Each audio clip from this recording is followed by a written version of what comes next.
Hi, and welcome back to the Storytelling Podcast. I'm your host, Alejandra, and today we're not just telling you a story.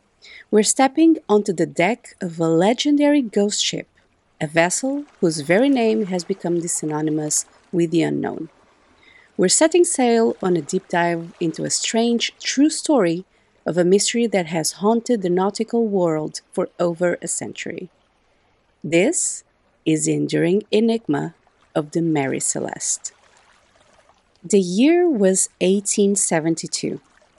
The industrial age was in full swing, and the oceans were bustling highways of commerce.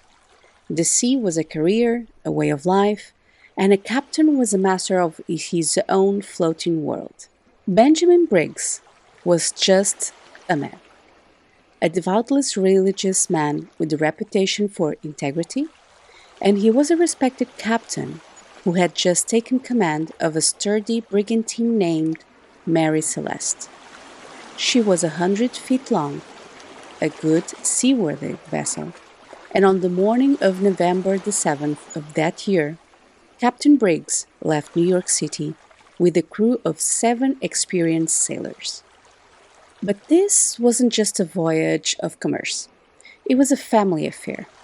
On board with him were his wife Sarah and their 2-year-old daughter Sophia.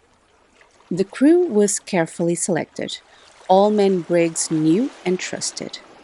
Their cargo was valuable. 1,071 barrels of denatured alcohol, bound for Genoa, Italy. The journey was expected to take a month. It was a perfectly normal sailing with a perfectly normal crew, captain, and a cargo.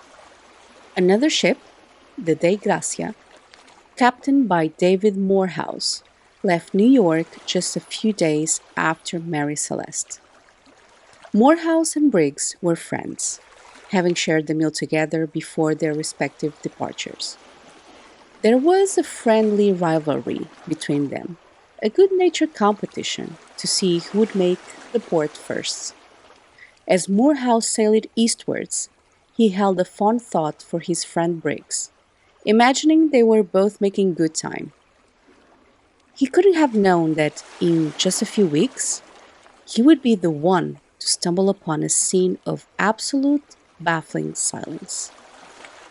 The last entry in the Mary Celeste logbook, dated November 25th, noted their position near the Azores and the clear conditions. It was a perfectly normal log entry for a perfectly normal voyage.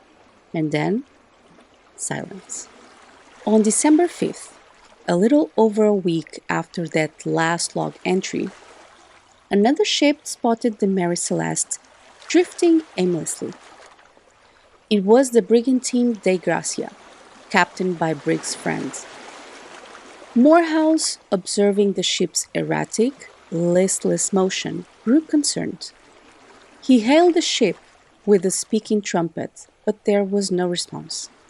He watched it for 2 hours, observing its strange, rudderless path, before he sent his first mate Oliver Devenot and a small crew to investigate. What Devenot found was a scene of utter confusion. The ship was not in distress. Her sails were partially set, and she was in a good, sturdy vessel. Yet there was no one on board. Devenot and his men explored every corner of the ship. The cargo hold was intact, with only a few barrels of alcohol slightly ajar, a minor leak having occurred.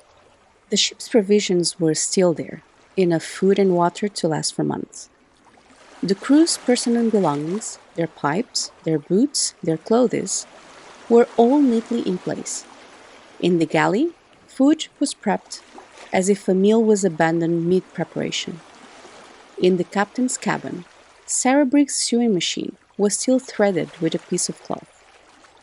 A small bottle of medicine for Sophia was still on nightstand.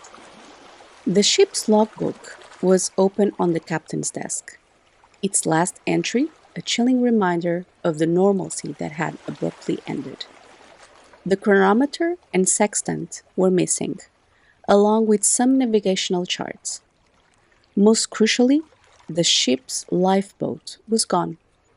It was as if the crew and passengers had decided to leave in a hurry, taking only essential instruments and a lifeboat. But why? There was no sign of a struggle, no blood, no indication of foul play. There was just an overwhelming sense of an abrupt and inexplicable abandonment of a perfectly seaworthy vessel. Devono and his men took the Mary Celeste under control and, with a small crew, sailed her to Gibraltar, her final resting place in this story.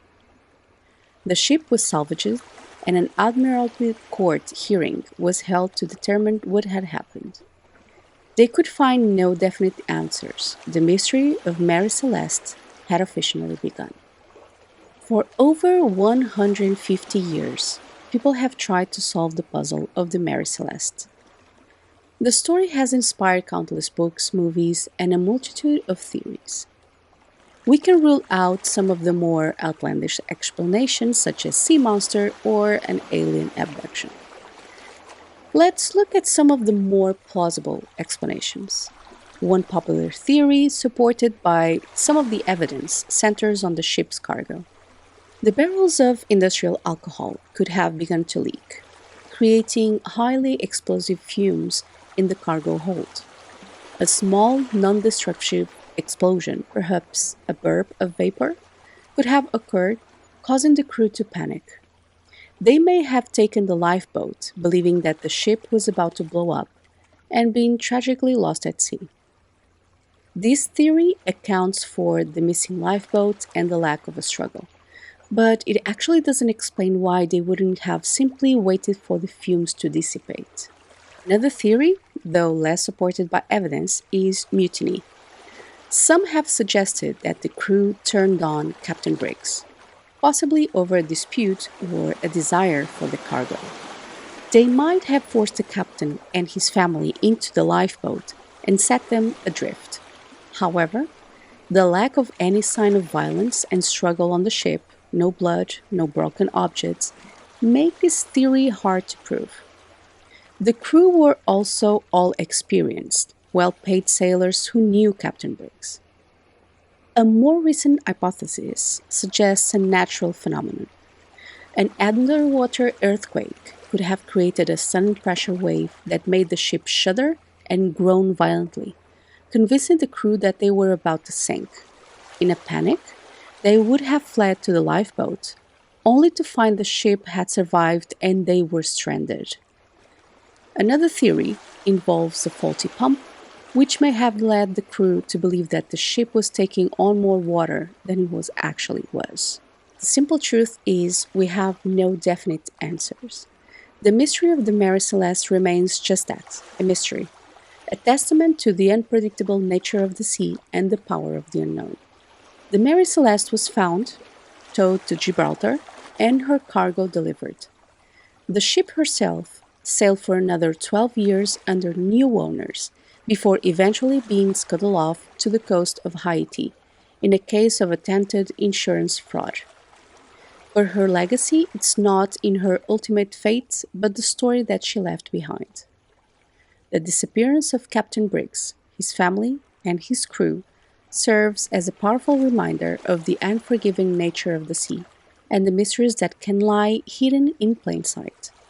It is a story that forces us to confront the unknown, to consider the terrifying possibility of an event so strange, so sudden, that no one was left to tell the tale.